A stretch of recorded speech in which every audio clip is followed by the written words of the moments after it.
कहानी को पूरा समझने के लिए कहानी का पहला पार्ट ज़रूर देखें। उसका लिंक मैं आप लोगों को डिस्क्रिप्शन बॉक्स में दे दूँगी और साथ में कमेंट बॉक्स में पिन भी कर दूँगी, तो आप वहाँ से भी जाकर देख सकते हैं।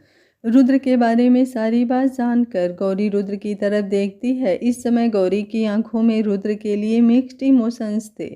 रुद्र और कोई नहीं, उसका सेवियर था जिसने उसकी 5 साल पहले जान बचाई थी। ये सोच सोच कर ही उसे दिल में खुशी हो रही थी, लेकिन उसे रश्मि के लिए बुरा लग रहा था। रश्मि उसकी दोस्त थी, उसने उसके लिए अपनी जान को खतरे में डाला। ये सब सोचकर वो दुखी हो जाती है। तो तुम्हें उन लोगों का पता चला कि तुम्हारे परिवार वालों में से किसने तुम पर और गौरी पर हमला किया था, और गौरी के माता पिता को जान से मारने में जिनका हाथ था उनके बारे में कुछ पता चला? रुद्र ने गंभीरता के साथ विराट से पूछा। रुद्र की यह बात सुनकर मिस्टर सिंघानिया और विराट एक दूसरे को देखने लगते हैं। मिस्टर सिंघानिया कुछ सोचकर बोले, मेरे लोग अभी भी पता लगा रहे हैं, हमें अभी उन लोगों के बारे में कुछ भी पता नहीं है। मिस्टर सिंघानिया ने रुद्र की तरफ देखकर कहा। रुद्र ये सब सुनकर बोला, वीरेंद्र बच्ची, तुम्हारे चाचा का हाथ है इन सब के पीछे। रुद्र ने धीरे से कहा। रुद्र की ये बात सुनकर सब उसे हैरानी से देखने लगते हैं। अपने आप को यूं देखता देखकर रुद्र अपनी बात को एक्सप्लेन करता है। ये बात मुझे काफ़ी समय पहले ही पता चल गई थी कि गौरी वही लड़की है जिसकी वजह से मेरे और पापा के बीच में दरार आई थी। लेकिन मेरे पास तुम्हारे चाचा वीरेंद्र के खिलाफ कोई सबूत नहीं थे, इसलिए मैंने ये बात किसी को नहीं बताई। लेकिन जब आज गौरी और रश्मि के बारे में मैंने तुम्हारे मुंह से सुना, तब मुझे तुम्हें ये बताना ज़रूरी लगा। इतना कहकर रुद्र गौरी की तरफ देखता है।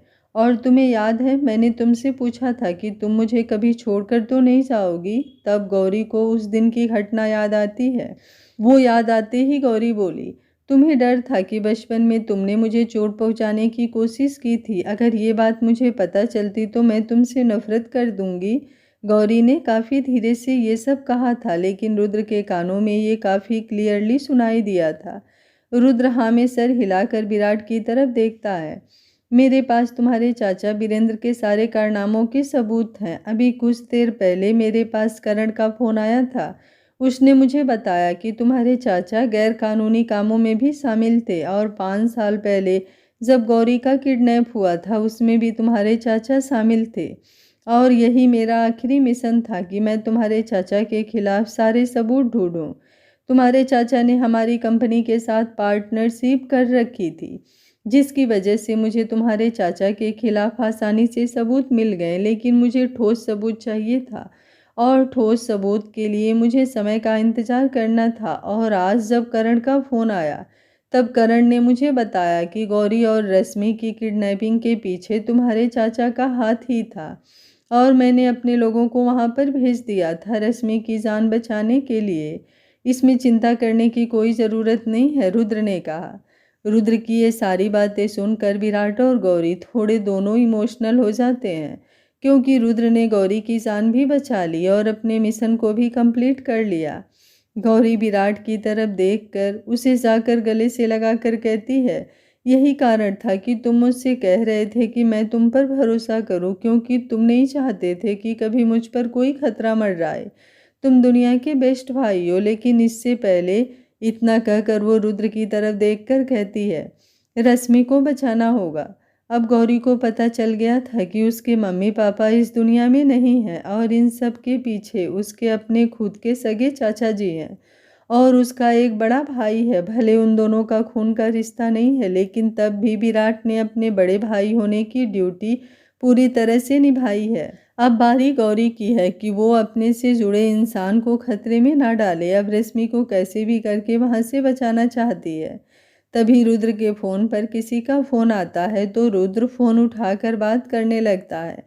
थोड़ी देर बात कर लेने के बाद रुद्र विराट की तरफ देखकर निराश होकर कहता है, रश्मि की कंडीशन बहुत ज़्यादा ख़राब है। जब उन लोगों को पता चला कि रश्मि ने उनसे झूठ कहा है, वो गौरी नहीं है, तब उन्होंने रश्मि को जान से मारने की कोशिश की। लेकिन सही समय पर करण पुलिस फोर्स को लेकर पहुंच गया था, जिसकी वजह से उसे हॉस्पिटल पहुंचाया जा चुका था। लेकिन डॉक्टर कह रहे हैं कि उसकी कंडीशन बहुत ज़्यादा क्रिटिकल है, उसका बचना नामुमकिन है। ये सारी बातें सुनकर विराट तुरंत वहां से भागकर हॉस्पिटल के लिए निकल जाता है। गौरी, रुद्र और मिस्टर सिंघानिया भी हॉस्पिटल के लिए निकल जाते हैं। हॉस्पिटल के अंदर पहुंचकर विराट अपने चारों तरफ पुलिस फोर्स को देखता है। तभी उनमें से एक आदमी विराट के पास आकर कहता है, मिस्टर बच्ची, हमने आपके चाचा जी को गिरफ्तार कर लिया है। मिस्टर रुद्र सिंघानिया के दोस्त करण ने हम तक उनसे जुड़े सारे गुनाहों के सबूत दे दिए हैं। पुलिस वाला इससे आगे कुछ कहता कि विराट गुस्से में पुलिस वाले से पूछता है, कहाँ है वो इंसान? आपके चाचा वीरेंद्र बच्ची अभी जेल में है, उन पर अभी तक कार्रवाई की जाएगी। ये सुनकर विराट तुरंत वहां से जाने ही वाला था कि तभी रुद्र उसे रोककर कहता है, तुम उन्हें बाद में देख लेना, लेकिन अभी रश्मि का ठीक होना जरूरी है। रुद्र की ये बात सुनकर विराट मुस्कुराकर बोला, रश्मि को कुछ नहीं हो सकता। विराट ने इतना कहा और वो वहां से तुरंत हॉस्पिटल वार्ड में भागकर चला जाता है। हॉस्पिटल वार्ड के अंदर पहुंचकर बिस्तर पर लेटी रश्मि किसी बेजान गुड़िया की तरह लग रही थी, जिसमें बिल्कुल भी जान मौजूद नहीं थी। रश्मि की ये हालत देखकर विराट उसकी तरफ धीरे धीरे जाने लगता है। विराट को आता देखकर डॉक्टर बोले, मिस्टर बच्ची, अब रश्मि जी की कंडीशन बिल्कुल ठीक है, आप इनसे मिल सकते हैं। इतना कहकर वो डॉक्टर वहां से चला जाता है। डॉक्टर के चले जाने के बाद उस रूम में पूरी तरह सन्नाटा छा जाता है। विराट मुस्कुराते हुए बोला, मैंने कहा था तुम्हें कुछ नहीं होगा। इतना कहकर वो उसके पास में जाकर बैठ जाता है। विराट रश्मि के पास बैठकर बोला, ओए पागल, अपनी आंखें खोल, मुझे पता है तू मुझे परेशान करने के लिए ऐसे अपनी आंखें बंद करके लेटी हुई है। तुझे लग रहा है कि अगर तू ऐसा करेगी तो मैं तेरे प्यार को एक्सेप्ट कर लूँगा, तो तू गलत समझ रही है। तू ऐसे ही लेटी रह, मैं तुझे कभी भी आई लव यू नहीं कहूँगा। विराट ने ये शब्द काफ़ी भावुक होकर कहे थे।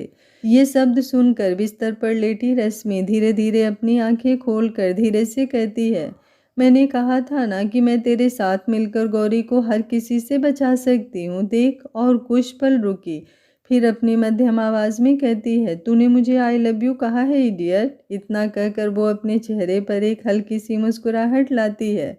मतलब कि तुमने मेरी बात काफ़ी अच्छे से सुनी है, तू सच में नौटंकी कर रही थी, एक मुस्कुराहट के साथ विराट ने कहा। विराट की इस बात पर रश्मि हल्का सा मुस्कुरा देती है और अपनी आंखें बंद करके धीरे से कहती है, तुम्हें याद है जब तुम 5 साल पहले गौरी के किडनैप हो जाने पर मेरे घर पर आए थे, तब मैंने तुम्हें पहली बार देखा था और पहली नज़र में मुझे तुमसे प्यार हो गया था। मगर उस समय मुझे नहीं मालूम था कि तुम गौरी के भाई हो। मुझे लगा कि तुम शायद गौरी को पसंद करते हो, तभी तुम उसे इतना ज़्यादा प्रोटेक्ट करके रखते हो। लेकिन जब मुझे पता चला तुम गौरी के भाई हो, तब मैं तुम्हें बता नहीं सकती मुझे कितनी ज़्यादा खुशी हुई थी। मैंने तुम्हारे साथ ना जाने क्या क्या सपने सजा लिए थे, मगर तुमने हर बार की तरह सिर्फ इतना कहा कि तुम गौरी के लिए कुछ भी कर सकते हो। ये जवाब हर बार मुझे याद दिला देता कि तुम सिर्फ अपनी बहन के लिए जिंदा हो, तुम्हारा अपना कोई वजूद नहीं है। कभी कभी मुझे इन सब से बहुत ज़्यादा परेशानी होती थी, लेकिन मेरे दिल में एक आस थी कि शायद तुम कभी तो मुझे पसंद करोगे। इस उम्मीद के सहारे ही मैं मुस्कुरा लिया करती थी। मैंने ये सोच लिया था कि अब से मैं गौरी को हर खतरे से बचा कर रखूँगी, ताकि मैं तुम्हारा साथ दे सकूं और तुम्हें ये महसूस करवा सकूं कि मैं हमेशा तुम्हारे साथ हूँ। मैं हमेशा तुम्हारे साथ तुम्हारी परछाई बनकर रहूंगी, तुम्हारी नामौजूदगी में। मैं गौरी को हमेशा प्रोटेक्ट करूंगी। देखो, मैंने गौरी को हर खतरे से बचा लिया।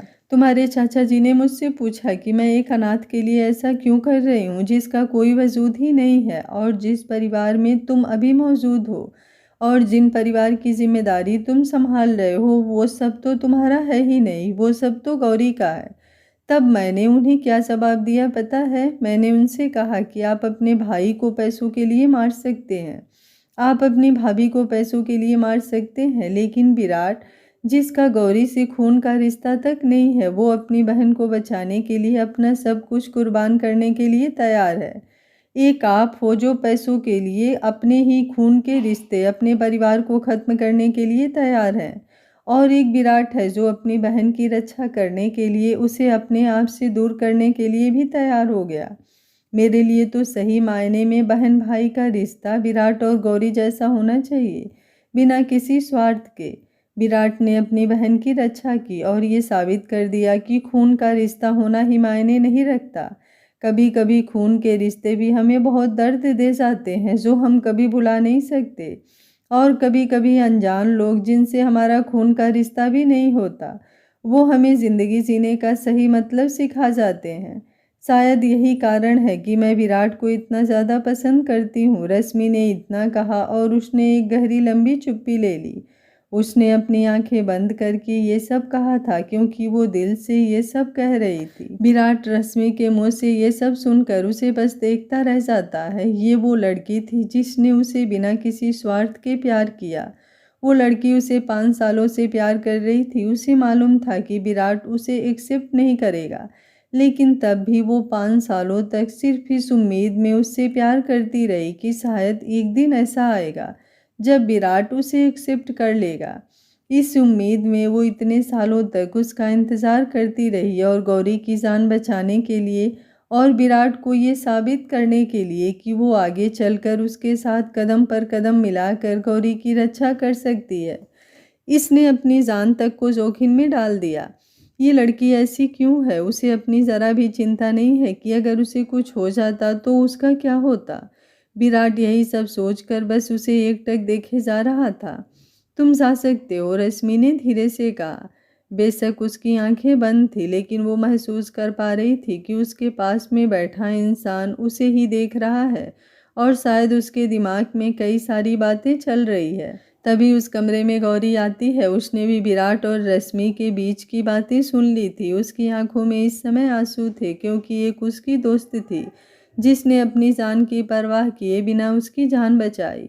उसे मालूम था कि अगर थोड़ी सी भी गलती हो जाती तो उसकी जान भी जा सकती थी, और अगर करण सही समय पर वहां पर नहीं पहुंचता तो शायद वो कभी रश्मि से मिल भी नहीं पाती।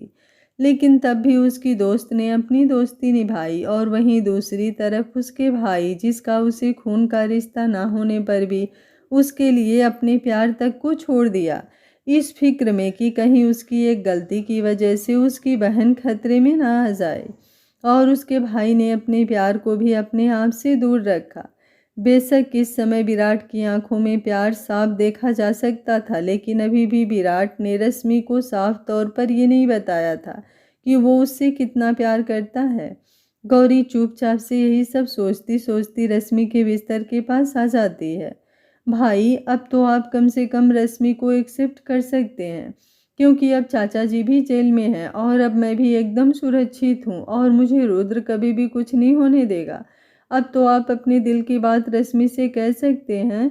रश्मि ने इस समय का कब से इंतज़ार किया है। उसने कभी मुझे भी ये महसूस नहीं होने दिया कि वो मेरे बारे में सब कुछ जानती है, और ये भी कि मेरी वजह से आप उसे एक्सेप्ट नहीं कर रहे। लेकिन तब भी उसने कभी मेरे सामने ये जाहिर नहीं होने दिया। गौरी ने इतना कहा और वो बिस्तर पर लेटी रश्मि की तरफ देखकर बोली, मुझे माफ़ कर दो रश्मि, तुमने अपनी तरफ से अपनी दोस्ती का फ़र्ज़ निभाया, लेकिन मैं कितनी ज़्यादा स्वार्थी इंसान हूँ जिसने कभी तुम्हारे बारे में नहीं सोचा। गौरी ने कहा, तुम स्वार्थी नहीं हो गौरी, सब किस्मत का खेल है। मैं थोड़ी देर आराम करना चाहती हूँ, रश्मि ने धीरे से कहा। तभी उस कमरे में सिंघानिया फैमिली आती है। दादाजी परिवार के सभी सदस्य को सच्चाई मालूम चल गई थी। रुद्र की मम्मी रश्मि के पास आकर कहती हैं, तुम चिंता मत करो, अगर विराट ने तुमसे शादी नहीं की तो मैं अपने छोटे बेटे केशव की शादी तुमसे करवा दूंगी और तुम मेरे घर की बहू बन जाना। इससे गौरी और तुम दोनों साथ रह पाओगी। रुद्र की मम्मी की ये बात सुनकर वहां पर मौजूद सभी लोग हंसने लगते हैं, लेकिन बिस्तर पर लेटी रश्मि अपने ही ख्यालों में होती है। वो ना तो कुछ बोल रही थी और ना ही उनकी बातों पर ध्यान दे रही थी। वो बस आंख बंद करके लेटी हुई थी। रश्मि को जवाब ना देता देख एक पल को विराट घबरा जाता है। वो रश्मि को उसके कंधों से पकड़कर घबराते हुए, रश्मि, उसकी जुबान लड़खड़ा रही थी ये बोलते हुए, रश्मि। रश्मि उसे कोई जवाब नहीं देती। रश्मि से जवाब ना पाता देख विराट बहुत ज़्यादा घबरा जाता है। पास में मौजूद सिंघानिया फैमिली जो थोड़ी मुस्कुरा रही थी, विराट की अचानक से ये हालत देखकर उन्हें भी अचानक से डर लगने लगता है।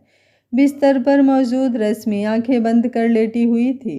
क्या सच में वो लेटी हुई थी? गौरी, जो रुद्र की मम्मी की बात सुनकर मुस्कुरा रही थी, अचानक से रश्मि को खामोश देखकर उसके पास जाकर कहती है, रश्मि, मेरे साथ मजाक मत कर।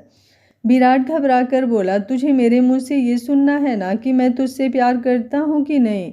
मैं तुमसे बहुत बहुत ज़्यादा प्यार करता हूँ। मुझे ऐसे डरा मत, मुझे बहुत ज़्यादा घबराहट हो रही है। प्लीज़ मेरे साथ ऐसा मत कर, मैं तेरे बिना नहीं जी सकता रश्मि। रश्मि कुछ सोच कर धीरे से आंखें खोल कर बोली, तुझे ऐसा क्यों लगा कि मैं तुझे छोड़कर जा रही हूँ? इतना कहकर वो रोने लगती है। अचानक से रश्मि को रोता देख सब हैरान होते हैं। विराट उसे इतना रोता देख पूछता है, तुम रो क्यों रही हो? जब उन्होंने मुझे गोली मारी थी तब मेरे दिमाग में सिर्फ इतना ख्याल चल रहा था कि काश आखिरी बार मैं तुम्हें देख पाती, काश तुम्हारे मुँह से अपने लिए मैं वो शब्द सुन पाती, काश मैं तुम्हें अपने सपने के बारे में बता पाती कि मैं तुम्हें पूरी ज़िंदगी तुम्हारे साथ बिताना चाहती हूँ। मगर ऐसा कुछ भी नहीं हुआ। रश्मि ने अपनी आंखों में आ रहे आंसुओं को पोंछते हुए कहा, अगर ऐसा हो जाता तो क्या तब भी तुम कभी मुझसे कह पाते कि तुम मुझसे कितना प्यार करते हो? क्या तुम मेरी लाश के सामने मौजूद होकर सबको ये बता पाते कि तुम मुझसे प्यार करते हो? रश्मि ने रोते हुए कहा। वहाँ पर मौजूद सभी लोगों की आंखों में आंसू आ रहे थे इमोशनल सिचुएशन को देखकर। आखिर रश्मि ने बिल्कुल सही कहा, अगर आज रश्मि की ये हालत नहीं होती तो विराट कभी भी अपने दिल की बात उसे नहीं बता पाता और शायद आगे भी वो रश्मि से ये बात छुपाता कि वो भी उसे बेहद पसंद करता है। रश्मि की ये सारी बातें सुनकर विराट उसे गले लगाकर कहता है, मुझे माफ़ कर दो, मैंने तुम्हें काफ़ी ज़्यादा परेशान किया है। तुम मुझसे आई लव यू सुनना चाहती थी, मगर मैं काफ़ी ज़्यादा स्वार्थी हो गया था कि मैं तुम्हारी फीलिंग को हर बार ठुकरा दिया करता। मेरे दिल में ऐसा करते हुए दर्द होता था, लेकिन मैं तुम्हें झूठी उम्मीद नहीं देना चाहता था। मुझे डर था, अगर मैं एक दिन तुमसे बहुत दूर चला जाऊंगा तब तुम मेरे बिना कैसे रहोगी? मैं तुम्हें अपनी आदत नहीं डालना चाहता था, क्योंकि अगर एक बार किसी की आदत पड़ जाती है तब उस आदत को छोड़ पाना बहुत ज़्यादा मुश्किल होता है रश्मि, और मैं तुम्हें तकलीफ़ में नहीं देख सकता था। मुझे माफ़ कर दो रश्मि, मैं तुम्हारा गुनहगार हूँ। मैंने कभी तुम्हारी फीलिंग की कद्र नहीं की। विराट की ये सारी बातें सुनकर चुप खड़ी गौरी वहाँ से चुपचाप चली जाती है। गौरी को जाता देख रुद्र उसके पीछे जाने लगता है। कमरे से बाहर आकर गौरी हॉस्पिटल से बाहर जाने लगती है। रुद्र उसके पीछे आता है। गौरी अपने आप में ही बोलती है, ये सब मेरे कारण हुआ है। अगर भाई मुझे नहीं बचाना चाह रहे होते तो शायद आज भाई और रश्मि दोनों साथ होते। यही सब बोलती हुई वो जा रही थी कि तभी उसकी तरफ एक गाड़ी आने वाली थी कि तभी उसे रुद्र अपनी तरफ खींचकर कहता है, दिमाग क्या घर छोड़कर आ गई हो जो बिना देखे रास्ता क्रॉस कर रही हो? अगर तुम्हें कुछ हो जाता तो? इतना कहकर वो उसे गले लगाकर कहता है, मेरा क्या होता? और इन सब में तुम्हारी कोई गलती नहीं है। ये सब सुनकर गौरी रोने लगती है और कहती है, तुम्हें मालूम था कि 5 साल पहले तुमने ही मेरी जान बचाई है, लेकिन तुमने ये बात मुझसे छुपाई। गौरी की ये बात सुनकर रुद्र बोला, मैंने तुमसे कहा तो था कि मैं एक लड़की से प्यार करता हूँ जिसकी जान मैंने 5 साल पहले बचाई थी। मैंने उसके बारे में तुम्हें बताया भी था, अब तुम समझ नहीं पाई, इसमें मेरी थोड़ी ना गलती है, रुद्र ने कहा। रुद्र के गले लगी गौरी। रुद्र की ये सारी बातें सुनकर, तुम सही कहते हो, मेरे पास दिमाग की कमी है, तभी मैं समझ नहीं पाई। और तुम्हें पता है मैं जिससे प्यार करती हूँ वो कौन है? गौरी ने पूछा। मुझे क्या पता, तुमने मुझे कभी बताया थोड़ी ना था, और तुमने ही तो कहा था कि मैं तुम्हारे पर्सनल मैटर में इंटरफेयर ना करूँ वरना तुम मुझसे नाराज हो जाओगे, इसलिए मैं चुपचाप से तुम्हारे हर एक नखरे को बर्दाश्त करता था। रुद्र ने कहा, बुद्धू, मैं तुम्हें ही तो पसंद करती हूँ, तुम मेरे हमेशा से सिवियर थे, लेकिन मैं तुमसे नाराज हूँ। रुद्र के गले लगे ही गौरी ने थोड़ा बच्चों की तरह कहा, मुझसे नाराज क्यों हो? रुद्र ने पूछा। तुमने मुझे बचपन में नुकसान पहुंचाने की कोशिश की थी, गौरी ने कहा। ये बात सुनकर एक पल को रुद्र चुप हो जाता है और दूसरे ही पल अपनी बात को कंटिन्यू करके कहता है, कम अक्ल, मैंने कभी तुम्हें नुकसान पहुंचाने की कोशिश नहीं की थी। मैं सिर्फ उस दिन दिखावा कर रहा था ताकि पापा तुम्हें घर से लेकर चले जाएं। अगर मुझे पता होता कि तुम मेरी आगे चलकर मेरी एक्सीडेंटली वाइफ बनने वाली हो तो मैं कभी तुम्हें अपने आप से दूर नहीं आने देता। रुद्र ने कहा। रुद्र की ये बात सुनकर गौरी मुस्कुराकर बोली, अगर मैं तुम्हारे घर से नहीं जाती तो तुमसे मिलती कैसे और हम दोनों में प्यार कैसे होता बुद्धू। गौरी ने कहा। उन दोनों का आपस में गले लगे देख वहाँ से आने जाने वाले लोग आपस में बातें करते हुए जा रहे थे। आजकल की जनरेशन भी हॉस्पिटल के बाहर ये लोग अपना प्यार जाहिर कर रहे हैं। वहाँ से जा रहे एक कपल ने देखो वो लड़का अपनी गर्लफ्रेंड को कैसे गले लगा कर रखा है, और एक तुम हो जो पब्लिक में भी मुझे प्रपोज तक नहीं करता। इतना कहकर वो वहाँ से गुस्से में जाने लगती है। उसके साथ मौजूद उसका पार्टनर उसे पीछे से मनाते हुए कहता है, बेबी शायद उन दोनों में कोई गलतफहमी हुई होगी। इतना कहते हुए वो उसके पीछे जाने लगता है। तभी हॉस्पिटल से बाहर करण अपने दोस्त को यूं पब्लिक एरिया में गौरी को यूं गले लगा देख, हे भगवान, इन लोगों को अपना प्यार दिखाने के लिए कहीं और जगह नहीं मिली। ये लोग कम से कम हम जैसे सिंगल लोगों को तो इस तरह ना चलाया करे। यही सब सोचता हुआ वो उन दोनों के पास आता है। झूठी खांसी खांसते हुए बोला, मैं तुम्हें एक अच्छी खबर सुना रहा हूँ, करण ने कहा। करण की आवाज़ सुनकर गौरी और रुद्र एक दूसरे से अलग होकर, क्या है करण, रुद्र ने पूछा। तुम दोनों को अंदर अंकल आंटी बुला रहे हैं, करण ने कहा, और वो हॉस्पिटल के अंदर जाने लगता है। रुद्र और गौरी भी करण के साथ हॉस्पिटल के अंदर आ जाते हैं। कमरे के अंदर सब हंसी मजाक कर रहे थे। चारों तरफ खुशी का माहौल था। रो रही रश्मि भी अब चुप हो चुकी थी। उसके चेहरे पर भी एक मुस्कान थी। आखिरकार विराट ने उससे शादी के लिए हाँ कर दी थी। रुद्र और गौरी के आ जाने पर रुद्र की मम्मी रुद्र और गौरी की तरफ देखकर कहती हैं, तुम दोनों की शादी मैं फिर से करवाना चाहती हूँ, और इस बार कोई कॉन्ट्रैक्ट नहीं। तुम दिल से गौरी को अपनी बीवी बनाओगे। रुद्र एक मुस्कान के साथ बोला, ठीक है मम्मी। कुछ दिन बाद जब रश्मि की हालत पूरी तरह से स्थिर हो जाती है और डॉक्टर उसे डिस्चार्ज देने का फैसला करते हैं, उस सुबह रश्मि के चेहरे पर एक अलग ही चमक थी। दर्द अब भी था, कमजोरी भी थी, लेकिन दिल की किसी कोने में एक सुकून था कि अब वो उस लड़ाई को जीत चुकी है जिससे शायद वापसी आसान नहीं थी। हॉस्पिटल का कमरा जो कुछ दिन पहले तक उसकी तकलीफों और डर का गवाह बना था, आज उसे पीछे छोड़ने वाला था। रश्मि बिस्तर पर बैठी अपनी फाइलें समेट रहे थे। तभी दरवाज़ा खुलता है और विराट अंदर आता है। आज विराट के चेहरे पर वही गंभीरता नहीं थी जो आमतौर पर रहती थी, बल्कि एक अजीब सी नरमी थी, जैसे वो हर पल रश्मि को देखकर ये यकीन कर लेना चाहता हो कि वो सच में उसके सामने है, सुरक्षित है, ठीक है। विराट धीरे से उसके पास आकर खड़ा होता है और कहता है, तैयार हो। रश्मि उसकी तरफ देखती है और हल्की सी मुस्कान के साथ सिर हिला देती है। उस एक इशारे में बहुत कुछ था, आभार, भरोसा और वो अपनापन जो शब्दों का मोहताज नहीं होता। उधर घर पर गौरी सुबह से ही जैसे किसी त्योहार की तैयारी में लगी हुई थी। पूरे घर में चहल पहल थी। कभी वो फूलों की माला ठीक करवा रही थी, कभी लाइट्स की टेस्टिंग कर रही थी, कभी ड्राइंग रूम के पर्दे को सही कर रही थी। रुद्र उसे बार बार छेड़ता, इतनी मेहनत तो तुमने अपने शादी में की थी क्या? तो गौरी जवाब देती, चुप रहो, आज मेरी भाभी घर आ रही हैं और मेरी शादी ऐसे हुई थी क्या? रुद्र के माता पिता भी पूरी तैयारी में लगे हुए थे। रुद्र की माँ खुद किचन में खड़ी थी, ये देखने के लिए कि रश्मि के लिए हल्का और पसंद का खाना बना है या नहीं। पिताजी बार बार घड़ी देख रहे थे, जैसे उन्हें डर हो कि कहीं विराट को आने में देर ना हो जाए। पूरे घर में एक अपनापन, एक उत्साह और एक भावनात्मक गर्माहट थी, जैसे घर किसी को नहीं बल्कि अपने ही दिल के टुकड़े को लेने जा रहा हो। जब विराट हॉस्पिटल से रश्मि को व्हील चेयर पर बाहर लाता है तो रश्मि का दिल तेजी से धड़क रहा था। कार में बैठते समय विराट बहुत सावधानी से उसे संभालता है, जैसे वो कांच की बनी हो।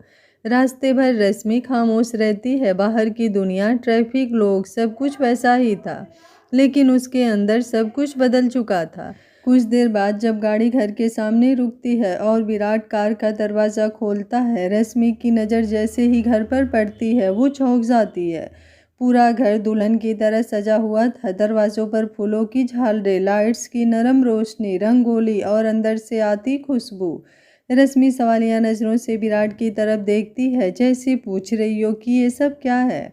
विराट बस मुस्कुराकर अपनी उंगली उसके होठों पर रख देता है और आंखों से उसे शांत रहने का इशारा करता है। अगले ही पल विराट झुकता है और रश्मि को अपनी गोद में उठा लेता है।